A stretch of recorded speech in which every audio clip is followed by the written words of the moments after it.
How's it going, guys? Cody, we're back again. We're dropping yet another video. Right, guys, this video, as you can see from the title, is about leaving prison. Now, I'm going to go into my journey of leaving prison, the night before, leaving prison, and then what comes after.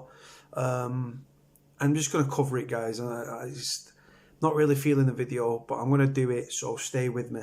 Right, so I last walked out of prison on the 10th of February 2017. I was released from Forest Bank Prison. For those that don't know, Forest Bank Prison is a Category B prison. It's in Pendlebury in Salford, opposite Agecroft Cemetery, on a private road, and it's a Cat B, and it's run by those jokers, Sodexo Justice Services. So obviously, because obviously when you're sentenced and stuff, you get a notification under your door telling you your ROTL date, eligibility, and your HDC eligibility. HDC stands for Home Detention Curfew. People that don't know what that is, that means tag. And ROTL is release on temporary license. Your release on temporary license eligibility date will be the same as your HDC eligibility date. And what they do, they calculate your sentence, and then they work out, obviously, like you might have to go before the pro board and stuff, and like, so yeah, but I didn't have to go before the pro board. I wasn't extended determinate sentence or anything like that. So anyway, so I've got my slip, so I know when I'm going to get released. Anyway, so I've obviously been through my prison journey, as you guys know. On my last stretch, I was a cleaner. Induction wing started on G2. Then it moved to H1. I was there when it moved from G2 to H1. I was a cleaner. I was working my ass off. And then it comes to the release date. And like, as you're coming towards that date and stuff, the time for me personally started to drag, right? As I was getting my hopes up and I knew I was going to be leaving prison, and I'm marking the days off on the diary. I had like a little planner thing. I was crossing the days off, countdown. The more you do that, the more you clock watch, the slower it went for me personally. But working in prison, the time went generally quicker for me. So that was it. So about a few days before I was due to leave the prison, I had to do this. I was given a slip under my door saying I had to go to like this doctor's appointment to see how much, like, to measure me, weigh me, see how much I'd lost or gained since I'd come in, just a general overhaul, see how you are health wise, right? So I've got my movement slip. I go to the medical thing, and the doctor wasn't available. He'd not turned up or something, so it got cancelled. I went back to my cell, and then that was about it for that. It was like a pre-release, like, medical thing, right? Load of shit. So then, like, so the night before I'm gonna leave, right? So me and the boys, we have our food and stuff, and we was having a laugh and a banter and a joke and everything, knowing that I'm leaving in the morning. Still carry on as normal. The wing still operates the same, still cleaning, still working, still doing handouts on food and everything. So that was it. So I've gone and got a shower. We're all on social, gone back to my cell, right? What ends up happening, right? About 9 of the cleaners, right, all gather around my door, and I thought, oh, what the fuck's going on here? They all rush me, like, hold me down on the bed, right, and smear my cock, my balls, and my ass, right, with DP. You know what DP is? DP is a muscle rub that burns, right? Now, it wasn't like I wasn't a victim or anything like that. It wasn't bullying. It was just a laugh with the boys, right? So they've all bull rushed me. They've hold me down, and then the number one is like head of the cleaners, prisoner. They just literally lathered my cock, my balls, and my arsehole with DP, right, which was fucking stinging. That was just a laugh and a banter and stuff. My arse was on fire. So literally, like, my door's open and I've got my arse in my sink, splashing water against my arse, cold water. It was burning, man. So I went and got another shower, had a brew with the lads, had some hooch as well, got pissed up on hooch. Then I had to do my showers, and then got a shower myself, and then it was lockdown. So I've gone down to, before lockdown, I've gone to check my the CMS. The CMS is like an iPad within an aluminium construction on the wing, and you put your food on there, you check your visits, you order your canteen items. There's a notice board on there, you put apps in, stuff like that. So I've gone down, checked the CMS, right? On the CMS, my money has been withdrawn. The money that I'd saved was there, it gone. My wages had all gone. My phone credit had gone. So I've got to the screws office. I've grabbed my bags. I said, right, I said, can I have my bags, boss? I said, I'm going to, like, just see-through bags with holes in so you don't, like, choke yourself. I said, I'm being released in the morning. So I've gone up to my pad. I folded, like, I didn't, like, I was going to do it that night, but I thought, fuck it. So got my head down, woke up in the morning. I know I'm going home this day. Because I was a cleaner, I was unlocked before the other lads. So I've gone downstairs, I've got my cereal, come back up, packed all my stuff. Then the red badge Souza, who come on, red badge senior officer, I've gone down to Souza. I said, Souza, I said, listen, it was a Friday. I said, Souza, as soon as I said, can I get down there first to reception? Because obviously I wanted to get processed. It's a Friday. They don't release on a Saturday. They don't release on a Sunday. So on a Friday, they let more people out. And I didn't want to be in the second or third group. I wanted to be in the first group because the first, they process groups at a time, or they did do at the time. And I wanted to be in that first group. I'd worked my ass off. Right? I wanted to be the first out. I wanted to be in that first group of prisoners out the door. I didn't want my ma waiting for me outside for ages. So he said, no problem. So you go and get your things, no problem. Come back down to see me. So I packed up my stuff, didn't hand out. I had all my food, all my porn mags, everything lay out on my bed. And I spread it between the lads and everything, like, take this, take that, my noodles, my fucking porn mags, my food, even down to my plate and my knife, and, like, not to me knife and fork, but they took my plate and stuff like that. So that was it. And then it was quite an emotional day though as well, because, and people are like, why was it emotional? It sounds a bit weird, doesn't it? Now these people that I've been, like, living with, right, working with, showering with, playing PlayStation with, gambling against, arguing, nearly fighting with, they was like a family to me. They really was like a family. And people, if you've been in prison, you'll relate to that. You squabble, you argue, you can fight, you have fallouts, you have laughs, you prank each other, you play games on each other. Just men being men, boys being boys. And some of the cleaners I became very close with, right? Esky Boy, Ray, Rooney, and all these people, yeah. So as it's like, before, I've got all my bags on my bed and everything like that. I've cleaned my cell down, obviously, swept it, mopped it, so that the cleaners, because there's another cleaner, he's going to come on and he's going to take my place and he's going to take my cell. Now, there's a lot of good kids in prison, and a lot of people are like, what do you mean there's a lot of good kids in prison? A lot of good kids in prison, a lot of people, prisoners that are victims of circumstance, right? And I was on the landing and I was hugging all the boys, having like big hugs and everything. And we're not huggy people, we're men, you know what I mean? But I felt a bond with these guys, man. We had a really strong bond. And in my head, I'm like, I was torn because obviously it was my time to go home. And I was chuffed to bits about that. I'm going home, I'm going free, I'm free. I'm going to be eating a steak in a few hours, yeah, mate. I'm going to be eating steak, I'm going to be free, I'm going to be doing my own thing in my own space. I'm not going to be dictated to, right? But I also felt guilt, and people are like, what do you feel guilty for? I felt guilty because there was a lot of good kids in prison that were struggling, right?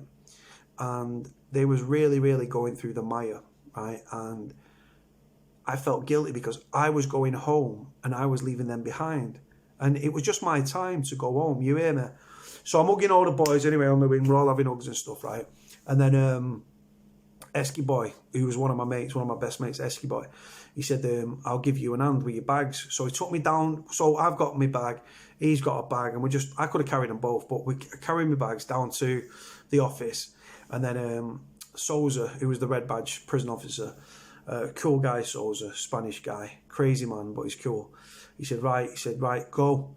So then I said to Wilkie was a screw, right? He used to be a car salesman, safe as fuck.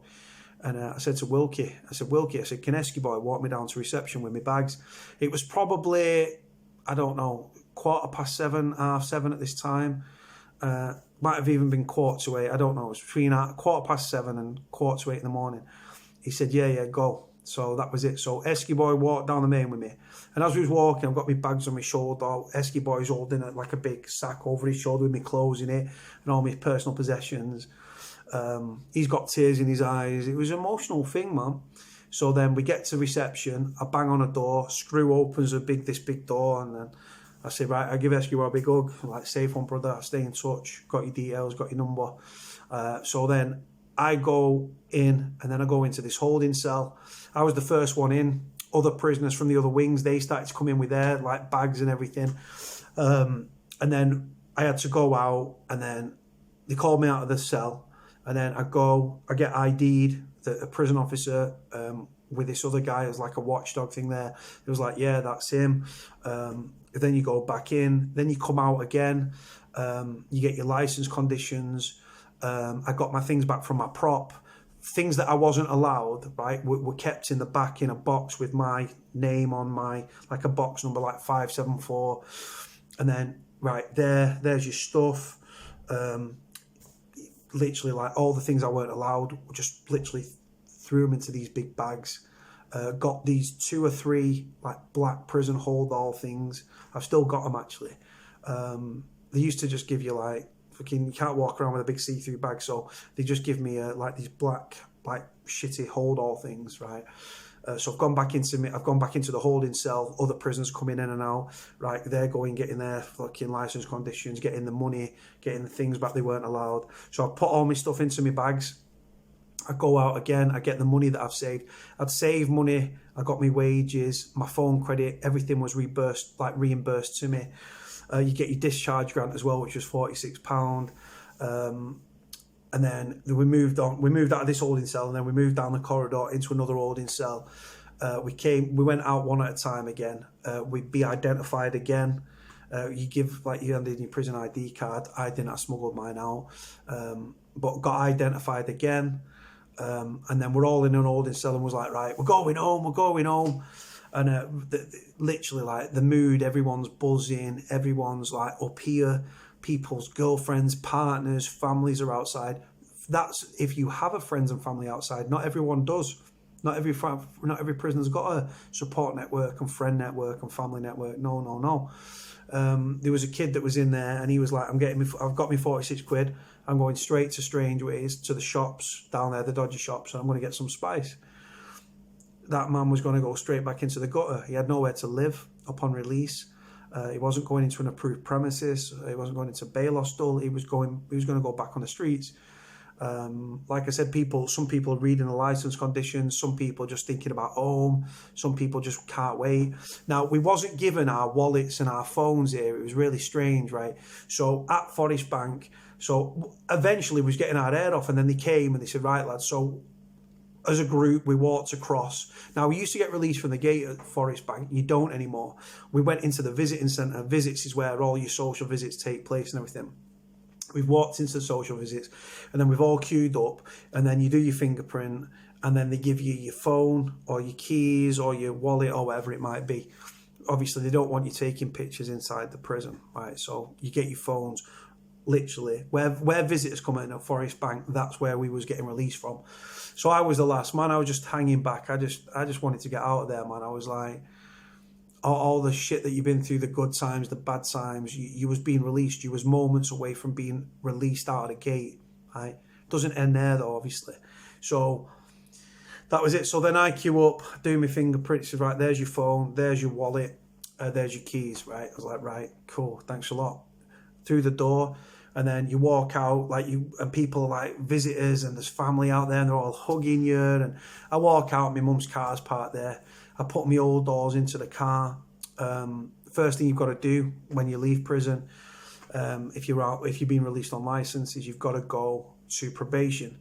So we drove up to probation. Probation weren't ready for me.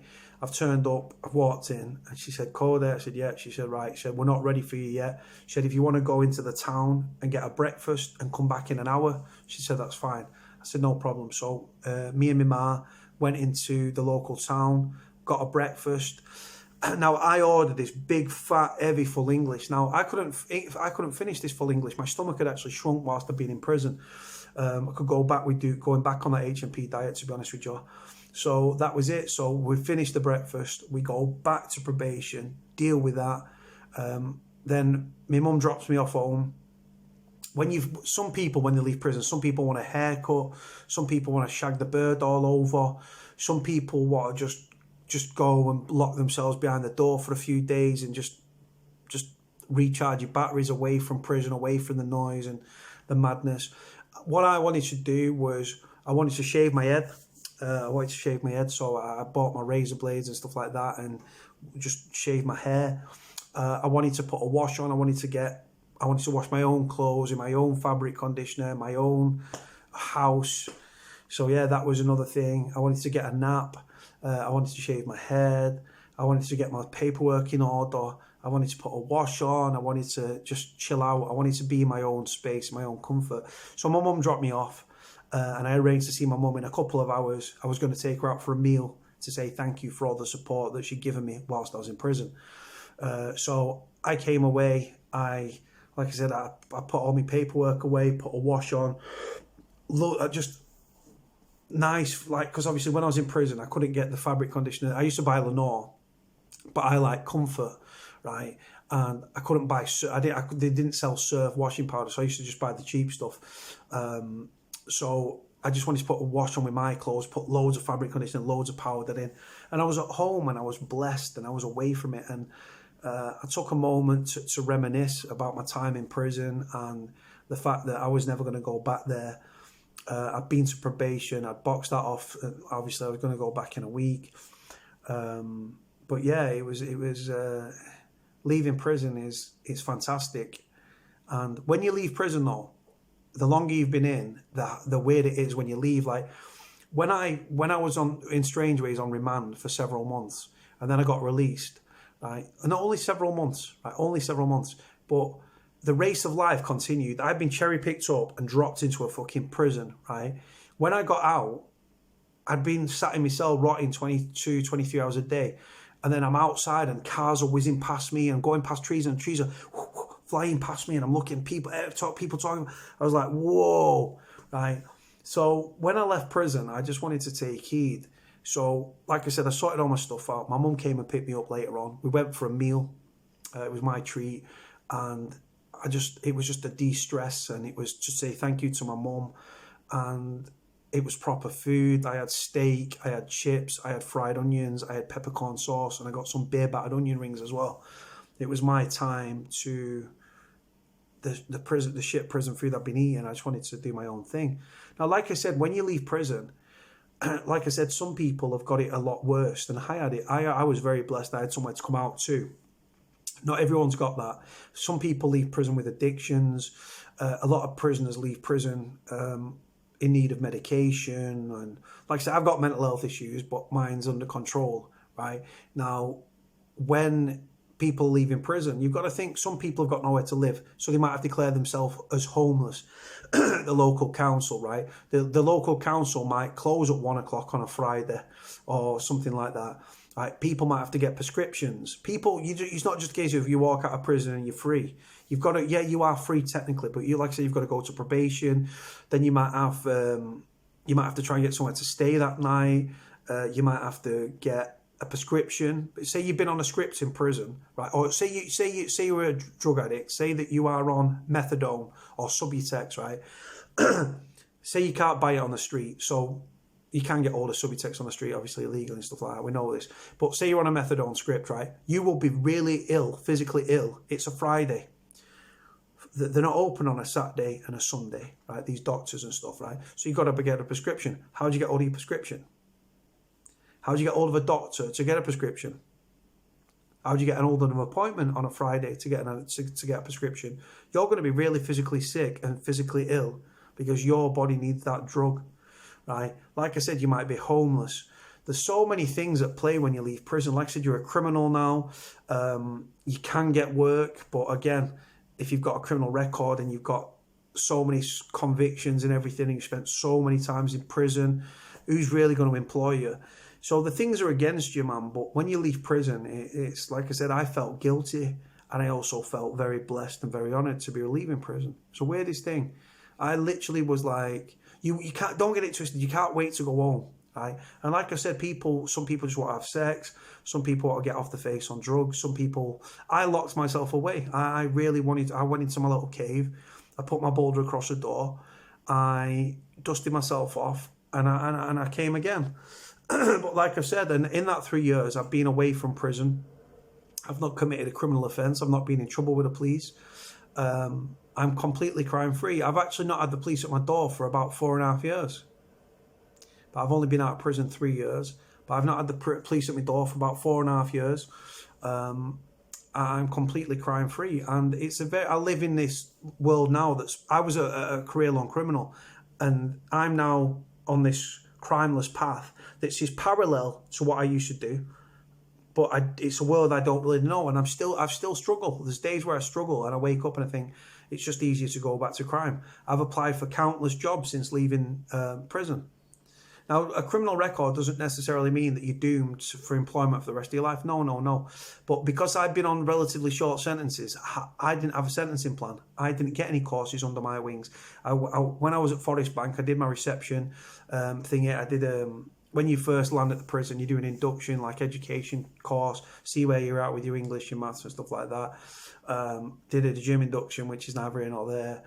Even being a cleaner. When I was in Strangeways, I started a cleaning course. The next day, I got shipped to Forest Bank. So I didn't even get any certificates or anything like that. Then I was a cleaner at Forest Bank. Again, didn't do any courses. That was it. So, like I said, when you leave prison, a criminal record doesn't necessarily mean you're doomed, but if you've got a lot of criminal convictions, or you spent a lot of time in prison, or you've got countless just stupid amounts of convictions for dishonesty or theft or whatever it might be, who in their right mind is going to give you a job when there are other people going for the job that have not got criminal records that might be deemed trustworthy and everything else?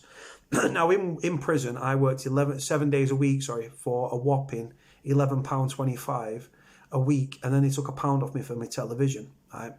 Now, I've applied for minimum wage jobs as a cleaner and everything, and they won't give me a job. And it disheartened me, and I stopped searching for jobs then, because I thought, I'm an unskilled person. I've got no GCSEs. I'm going to work to an unskilled job. Manual labour, labourer, fucking warehouse operative, packing operative, cleaner, carer, something like that. And I can't even get a job doing those things. Like I said, it's just... I don't know. It's just I'm trying to better myself, but I've not reverted back to crime. But the temptation is forever there. I get people inboxing me, offering me money to commit criminal offences, thousands of pounds to go back to crime, to hurt people. I haven't said yeah. I've declined every opportunity. I've done a lot of interviews. I've gone into schools. I've gone into colleges. Gone into universities. I've tried to plant the seed. I've tried to act as a deterrent. I've upped my game with my YouTube as well since leaving prison 3 years ago as well. I've become a better person. I've become a better talker. I've sought help for my mental health, which I've been diagnosed with complex post-traumatic stress disorder with hypervigilance. I've got hypervigilance is something that I live massively with. I suffer with anxiety a lot more now. I definitely do. I think it's just a case of my life's caught up with me. I'm trying to be a better person, guys. I try to apply myself differently. I try to educate people. I try to break down misconceptions around prisons and prisoners. I walked away from everything and everyone I'd ever known. I'm now crime-free. I'm just trying to be a better person than I was yesterday. And it's hard. And I understand why people reoffend. I understand why people go back to a life of crime. When you're trying to better yourself and you change your criminal behaviour, but employers and wider society won't give you a chance to prove yourself as a rehabilitated individual, and the door slamming in your face left, right and centre, unfortunately, it's inevitable that a lot of these people go back to crime. I've been tempted to go. I literally thought the next time someone offers me some dough, I'm going to go. But so far, 3 years on, I got out, like I said, so March, April, May.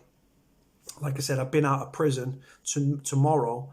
No, today I've been out of prison 3 years and 3 months. And like I said, it's still hard. Like I said, I've done all these interviews and all these, like I said, documentaries and like YouTube videos and schools and universities and all this good stuff, right? But no one wants to give you a job. And like I said, it's very frustrating, and it's society needs to change the way they treat ex-offenders. Having been in prison, it doesn't make you a bad person. Anyway, guys, I'm going to leave it here. I've waffled on a lot. Let me know what you think about the video. Let me know what your experiences are. If anyone wants to do any videos for the channel, I can blur your face if you want to be blurred or whatever. But yeah, get me there, guys. Like, comment, subscribe. Cody out.